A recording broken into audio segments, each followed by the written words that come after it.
Welcome back to our YouTube channel tasty bites. ఇలా tasty బైట్స్లో ఉసిరికాయ తొక్క ఎలా చేసుకోవాలో చూసేద్దాం.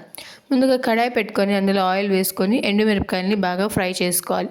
ఎండుమిరపకాయలు వేగిన తర్వాత పక్కన పెట్టేసుకొని అదే నూనెలో ఉసిరికాయ ముక్కల్ని కూడా వేసుకొని ఉసిరికాయ ముక్కలు కూడా బాగా వేగినాక అందులో కొంచెం పసుపు, మెంతి పొడి స్మెల్కి బాగుంటుంది, అండ్ అలాగే కొంచెం కల్లుప్పు కూడా వేసుకొని బాగా వేయించుకొని ఇలా కలర్ గోల్డెన్ బ్రౌన్ కలర్లోకి వచ్చినాక అందులో కొంచెం చింతపండు కూడా వేసుకొని మొత్తాన్ని కలిపేసి పక్కన పెట్టేసుకోవాలి.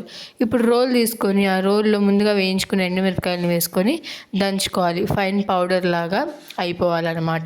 రోట్లో చేసుకుంటేనే బాగుంటుంది, ఏ తొక్కేనా మిక్సీలో అయితే బాగోదు.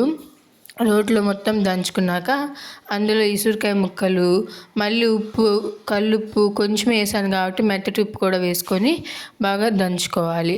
బాగా అంటే కొంచెం అక్కడక్కడ తగులుతూ ఉండాలండి. ఇలాగ దంచుకున్న తర్వాత దాన్ని తీసుకొని మనం ఇప్పుడు దీనికి పోపు పెట్టేద్దాం.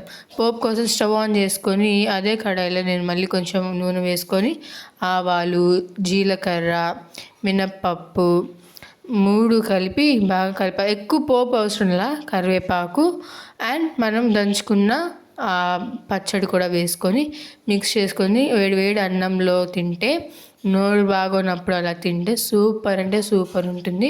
మీకు ఈ వీడియో నచ్చితే please do like, share, subscribe and don't forget to comment for more updates. Please do follow.